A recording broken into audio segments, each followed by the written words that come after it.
बिस्मिल्लाहिर्रहमानिर्रहीम। अस्सलाम वालेकुम। Welcome to my YouTube channel.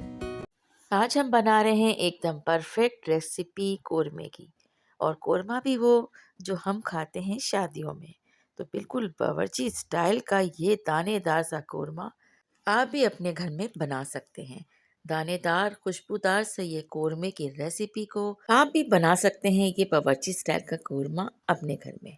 बस रेसिपी को एंड तक देखिए, स्टेप बाय स्टेप फॉलो कीजिए और बना लें ये शानदार कोरमा अपने घर में।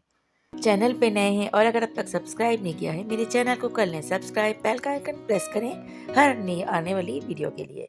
चलें अब हम कोरमा स्टार्ट करते हैं। यहाँ पे मैं तकरीबन 2 ml के करीब ऑयल लूँगी और कुकिंग ऑयल हमें इतना लेना है कि बहुत आराम से हम प्याज को फ्राई कर सकें। बाद में ज़रूरत पड़ेगी तो हम इसमें से ऑयल की मिकदार को कम कर देंगे। तो 200 ग्राम के करीब हमने प्याज को बारीक स्लाइस में कट किया है और प्याज को हमने अलग अलग कर लिया है। तो अब हम इसे फ्लेम को मीडियम रखते हुए गोल्डन ब्राउन क्रिस्पी होने तक प्याज को हम करेंगे फ्राई। तो जितनी देर में प्याज फ्राई हो रही है हम आपको दिखाते हैं कि हमने कौन से मसाले इसमें डालने हैं।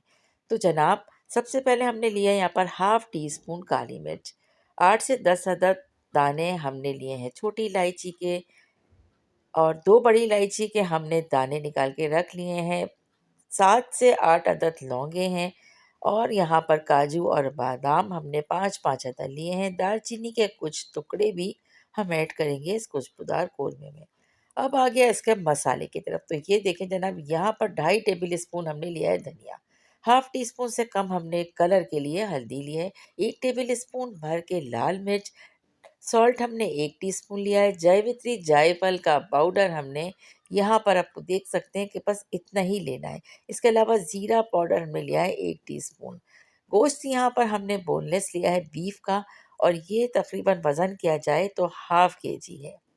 तो चलिए अब हम स्टार्ट करते हैं। सबसे पहले इसका प्रोसीजर, सबसे पहले हमने यहाँ पर काजू बादाम और बड़ी इलायची के जो हमने दाने निकाल के रखे थे वो हम एक साथ इसे ग्राइंड कर लेंगे। तो लेकिन ग्राइंड हमें ऐसा करना है कि इसके कुछ हिस्से जो हैं बाकी रह जाएं, यानी इसे हमें क्रश करने वाले अंदाज में इसे बहुत बारीक पाउडर नहीं बनाना है। तो ये देख सकते हैं, बस इतना ही करना है। यहाँ पर हो गए हैं प्याज ऑलमोस्ट डन। तो प्याज को हम निकाल लेंगे बाहर। प्याज को निकालने के बाद इसे हम फैला देंगे किसी अखबार पे। और अब हमने ऑयल के अंदर ऐड कर लिया है गोश्त। तो गोश्त का हम यहाँ पर ले रहे हैं बीफ। आप इसे मटन और चिकन में भी बना सकते हैं। अब तक मेरे चैनल पे यहाँ पर मैंने बीफ कोरमे की रेसिपी शामिल नहीं की थी, तो आज मैं ये रेसिपी भी आपके साथ शेयर कर रही हूँ। और ये कोरमा बिल्कुल शादियों वाले कोरमे जैसा बनके तैयार होता है। तो बस गोश्त को हमें इतना फ्राई करना है कि इसका कलर चेंज हो जाए, यानी पिंक से वाइट की तरफ आ जाए। इसके बाद हम यहाँ पर ऐड करेंगे 1.5 टेबल स्पून के करीब लहसुन अदरक का पेस्ट। तमाम चीज़ों को अच्छी तरह से हम कर लेंगे मिक्स। तकरीबन 1 मिनट तक हम इसे फ्राई करेंगे लहसुन अदरक के साथ, ताकि गोश्त की अपनी जो एक महक है वो भी साथ साथ रिमूव हो जाए। अब इसके बाद बारी आती है इसमें गरम मसाले ऐड करने की। तो बारी बारी हमने तमाम गरम मसाले इसमें ऐड कर दिए हैं। गरम मसालों को ऐड करने के बाद एक बार फिर हम गोश्त के साथ अच्छी तरह से इसे कुक कर लेंगे।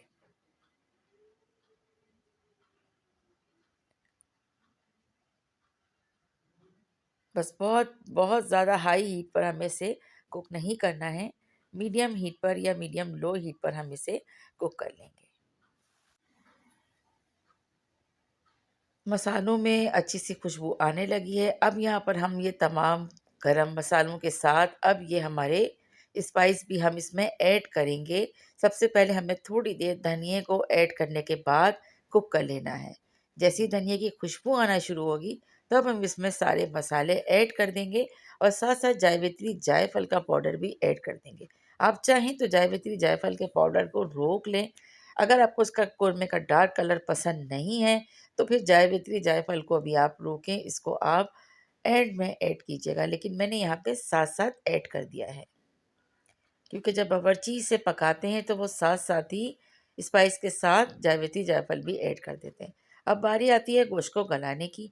तो मैं यहाँ पर प्रेशर कुकर में गोश्त को गलाऊंगी, क्योंकि इसमें टाइम लगता है थोड़ा बीफ का गोश्त गलने में। तो तकरीबन 1.5 कप के करीब हमने यहाँ पर पानी ऐड किया है।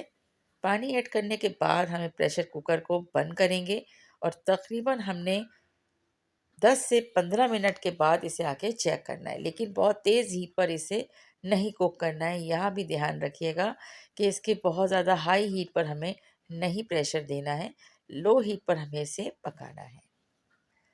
तो बस अब हो गई है। अब आप देखिए, यहाँ पर अब जो पानी हमें नज़र आ रहा है, अब हमें इसे ड्राई करना होगा। तो गोश्त ऑलमोस्ट गल चुका है और हमें गोश्त बिल्कुल सॉफ्ट ही करना है, क्योंकि कौरमे का गोश्त बिल्कुल गला हुआ होता है। तो बस अब हम इस पानी को जो भी इसमें नज़र आ रहा है इसे ड्राई कर लेंगे। और अब यहाँ पर आप देखिए कि पानी हो चुका है ड्राई, ऑयल ऊपर आ गया है। इसमें हम ऐड कर लेंगे दही। तो दही यहाँ पे तकरीबन 150 ग्राम के करीब इसमें ऐड किया है, और दही को बिल्कुल भी फेंटा नहीं है, बल्कि इसके दानों के साथ इसको हमने ऐड करना है। साथ साथ प्याज को हमने थोड़ा सा तोड़ लिया था, और प्याज जो हमने फ्राई करके रखी थी वो भी यहाँ पर हम ऐड कर लेंगे। अब जैसे ही तमाम चीज़ें इसमें शामिल हुई, आप देखें इसका कलर, टेक्सचर कितना शानदार लग रहा है। अब यहाँ पर हम बादाम, काजू और बड़ी इलायची जो हमने पीस के रखी थी वो भी हम ऐड करेंगे। बहुत लो हीट पर हम इसे ढक्कन ढक कर थोड़ी देर के लिए कुक कर लेंगे। इसके बाद ये अच्छी तरीके से आप देख सकते हैं कि ये भुन चुका है और बल्कि रेडी हो चुका है। तो ये देखिए इसका टेक्सचर, इसकी शक्ल क्या ज़बरदस्त लग रही है, और खुशबू तो इसकी बहुत ही लाजवाब है। बस इसमें हम अदरक जुलियन कटी हुई ऐड करेंगे। साथ ही इसमें हम 1 टेबल स्पून के करीब केवड़ा वाटर ऐड करेंगे। तो केवड़ा वाटर आप चाहें तो स्किप कर सकते हैं, लेकिन जब इस तरह से हम देगी स्टाइल का कोरमा बनाते हैं तो इसमें केवड़ा वाटर भी ऐड करते हैं। तो यहाँ पर जब केवड़ा वाटर डलेगा तो आप देखिएगा कि ये कितना शानदार हो जाएगा। थोड़ा-सा पानी हमने ऐड किया है, क्योंकि ये बहुत ज़्यादा भुना-भुना था। और जैसे ही इसमें एक भाप आई, तब हमने इसमें केवड़ा वाटर ऐड कर दिया। और बस अब आपके सामने हम इसमें गरम मसाला थोड़ा-सा ऐड करेंगे मज़ीद खुशबू और टेस्ट के लिए। तो अब ये रेडी हो चुका है।